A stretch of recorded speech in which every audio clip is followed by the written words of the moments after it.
विधान परिषद निवडणुकीची रणधुमाळी या ठिकाणी सुरू झाली असतानाच आज जळगावच्या नशिराबाद नगर परिषदेच्या सर्व नगरसेवकांची या ठिकाणी महायुतीचे उमेदवार नंदकिशोर महाजन यांनी बैठक घेतली। या बैठकीमध्ये तब्बल 23 नगरसेवकांपैकी 11 नगरसेवक हे शिवसेना शिंदे गटाचे आहे। हे देखील या बैठकीला उपस्थित होते। नेमकी या ठिकाणी पेच निर्माण झालेला असतानाच शिवसेना शिंदे गटाचे नगरसेवक या बैठकीला उपस्थित असतानाच नेमकी त्यांची काय भूमिका असणार आहे आपण त्यांच्याशी बोलण्याचा प्रयत्न करूयात। नशिराबाद नगर परिषदेचे उपनगराध्यक्ष पंकजी महाजन आहेत। दादा काय सांगाल, एकीकडे शिवसेना शिंदे गटाचे उमेदवार रेश्मा काळे यांनी देखील या ठिकाणी उमेदवारी अर्ज दाखल केलाय, मात्र आज महायुतीची जी बैठक पार पडलेली आहे नंदकिशोर महाजनांची, राजू मामा देखील या ठिकाणी आमदार देखील उपस्थित होते। तुम्ही सर्व नगरसेवक त्या बैठकीला उपस्थित होते, तुमची भूमिका काय? निश्चितच आम्ही शिवसेनेचे सर्व नगरसेवक असल्यामुळे माननीय एकनाथरावजी शिंदे उपमुख्यमंत्री महाराष्ट्र राज्य यांच्या माध्यमातून आणि फडणवीस साहेबांच्या माध्यमातून सुनेत्राताईंच्या माध्यमातून जी महायुतीच्या माध्यमातून उमेदवार दिले गेलेले आहेत, आज तरी त्याचा स्पष्ट संदेश हा पूर्ण महाराष्ट्रभर असाच आहे की महायुतीच्या सर्व कार्यकर्त्यांनी या ठिकाणी एकत्रित राहावं। दुसरा असा विषय की ज्या रेश्मा काळे सन्माननीय नगरसेविका जळगाव मनपा यांनी जो अर्ज दाखल केलेला आहे तो अपक्ष अर्ज दाखल केलेला आहे। त्याच्यामुळे या ठिकाणी आम्ही सर्व पक्षाचे कार्यकर्ते असल्यामुळे पक्षाच्या ध्येय धोरणेला आम्ही या ठिकाणी बांधील आहोत आणि पक्षाच्या आदेशाचं आम्ही निश्चितच पालन करणार आहोत। म्हणून या ठिकाणी महायुती म्हणून या ठिकाणी महायुतीचे उमेदवार आदरणीय नंदू भाऊ आले होते। त्यांनी या ठिकाणी आम्हाला भेटण्याचं आवाहन केलं होतं। निवडणूक लागल्यानंतर उमेदवाराचं काम असतं प्रत्येक मतदारांपर्यंत पोहोचणं। त्या टप्प्यामध्ये आज नंदूभाऊ नशिराबादमध्ये या ठिकाणी आले होते, म्हणून आम्ही सर्व 23चे 23 नगरसेवक या ठिकाणी उपस्थित होतो। आम्ही त्यांना भेटलो, आम्ही त्यांचं मत या ठिकाणी जाणून घेतलं। पुढची काय नेमकी भूमिका असणार आहे? तुम्ही त्या बैठकीत आश्वासन देखील दिलेलं आहे की आम्ही सर्व नगरसेवक शिवसेना भाजप राष्ट्रवादी सर्व नगरसेवक त्यांच्या पाठीशी आहेत, असं तुम्ही आश्वासन दिलेलं आहे। वरिष्ठांच्या काही सूचना आल्या आहेत?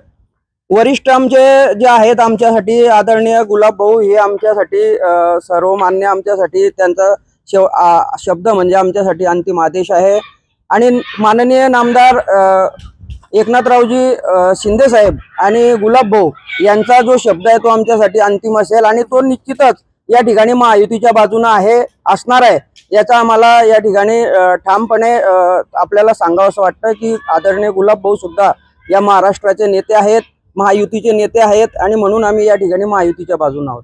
निश्चित असं असलं तरी प्रताप पाटलांनी देखील या विधान परिषद निवडणुकीमध्ये आपले उमेदवारी अर्ज घेतलेला होता, मात्र त्यांना तिकीट मिळालं नाही। तुम्ही युवा सेनेचे कार्यकर्ते राहून चुकलेले आहेत। युवा सेनेचे पदाधिकारी जे आहेत प्रताप पाटील यांनी देखील उमेदवारी मागण्याचा प्रयत्न केला होता। तुम्ही आता नगरपालिकेचे एक स्वच्छता सभापती म्हणून कामकाज पाहतात, मात्र आज तुम्ही भाजपच्या या उमेदवाराला बैठकीमध्ये उपस्थित होते, तुमची काय भूमिका असणार आहे? नक्कीच प्रथम आमदार व्हावे अशी आमची सर्वांची इच्छा होती आणि जिल्ह्याचं जे नेतृत्व आहे आदरणीय गुलाब भाऊ यांचे पुत्र जरी प्रताप भाऊ असले तर ते आमचे सर्वसामान्यात मिसळणारे एक कार्यकर्ते आहे। त्यामुळे आमची अशी इच्छा होती की हे जे तिकीट जे नंदू भाऊंना मिळालं आहे ते प्रताप भाऊंना मिळो आणि जी सीट भाजपला आहे ते शिवसेनेला मिळावं अशी त्यांची मागणी होती आणि त्या मागणीनुसार त्यांनी पक्षाकडे मागणी सुद्धा केली होती। त्यामुळे आमचा तो अधिकारच आहे की आमच्या घरातला माणूस आज प्रताप भाऊ सारखा कार्यकर्ता आमदार होईल, तो आम्हाला आनंदाचा दिवस होता। ते शेवटी महायुतीचा धर्म पाळला गेला आणि ते तिकीट भाजपला दिलं गेलं। त्यामुळे आम्ही महायुतीत असून जे गुलाब भाऊ सांगतील आम्ही त्यांच्या शब्दाचा पुढे जाणार नाही। तुमची भूमिका जे नेते सांगतील तशाच पद्धतीने ठाम राहणार आहे का? मात्र तुम्ही आज भाजपच्या बैठकीत होते, मात्र दुसरीकडे जर विचार केला तर रेश्मा काळे ज्या आहेत नगरसेविका, त्यांनी शिवसेना शिंदे गटाच्या नगरसेविका आहेत, त्यांनी देखील उमेदवारी अर्ज या ठिकाणी दाखल केलेला आहे। त्यांनी देखील या ठिकाणी महायुतीचा धर्म पाळलेला नाही, मात्र तुमची काय भूमिका असणार आहे? त्यांनी धर्म पाळलेला नाही। आज ते जरी शिंदे गटाचे नगरसेवक असले तर ते अपक्ष म्हणून निवडणूक निघत आहे, ते सर्वांना भेटीगाठी घेत आहे। त्यामुळे तो त्यांचा विषय आहे। आम्हाला गुलाब भाऊ जे सांगतील तो आमचा आज शब्द मान्य आहे। निश्चितच भाऊ, तुमची काय या संदर्भात प्रतिक्रिया असणार आहे? तुम्ही एक बांधकाम सभापती म्हणून कार्यरत आहात, अत्यंत जवळचे निकटवर्ती म्हणून शिवसेनेचे नेते तुम्ही म्हटले जातात, गुलाब भाऊचे एकदम जवळचे आहेत। मात्र असं असलं तरी आज तुम्ही या भाजपच्या बैठकीमध्ये तुम्ही उपस्थिती दर्शवलेली होती। एकीकडे जर बघता तर प्रताप पाटलाला देखील तिकीट मिळावं अशी देखील चर्चा होती, त्यावेळेसही तुम्ही या ठिकाणी उत्सुकता तुमची वाली पाहावयास मिळाली, मात्र आज तुम्ही थेट भाजपच्या या उमेदवाराच्या या बैठकीत दिसून आले। भाऊ, या मिटिंगला यायचं कारण म्हणजे महायुती हा एक तर विषय सर्वात महत्त्वाचा होता। त्यात नंदू भाऊ जे उमेदवार आहे ते पण माझे मित्र आहे पहिल्यापासूनचे. आता 4 उमेदवार दिलेले, 4 उमेदवार जे आहे, रेश्मा काळे, कुंदन काळे जो आहे तो पण मित्र आहे आमचा.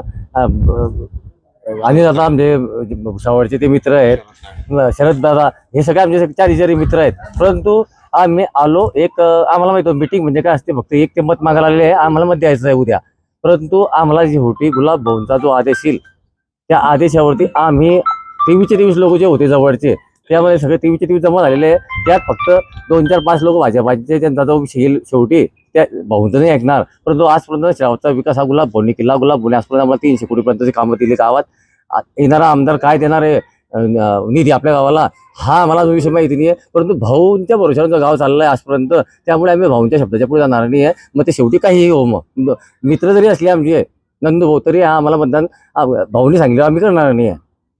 निश्चितच या संमिश्र प्रतिक्रिया आपण बघतोय तर नशिराबादच्या नगरपालिकेच्या त्या नगरसेवक असतील किंवा उपनगराध्यक्षाच्या पाहाव्यास मिळाल्या की मंत्री गुलाबराव पाटील जो आम्हाला शब्द सांगतील आम्ही त्याच व्यक्तीला मतदान करू. जरी आमचे जवळचे या ठिकाणी मित्रपरिवार असले, नंदकिशोर महाजन असतील, शरद तायडे असतील, आम्ही त्यांना कोणाला मतदान करणार नाही.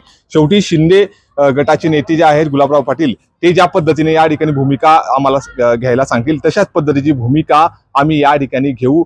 आज जी बैठक पार पडली ती बैठक महायुतीचे धर्म पाळण्यासाठी आम्ही या बैठकीला उपस्थित होते. मात्र अजूनही पेच या ठिकाणी जळगावच्या विधान परिषद निवडणुकीमध्ये कायम असल्याचं चित्र या प्रतिक्रियेच्या माध्यमातून बोलताना व्यक्त झाल्याचं दिसून येत आहे. नितीन नांदुरकर, न्यूज 18 मराठी, जळगाव.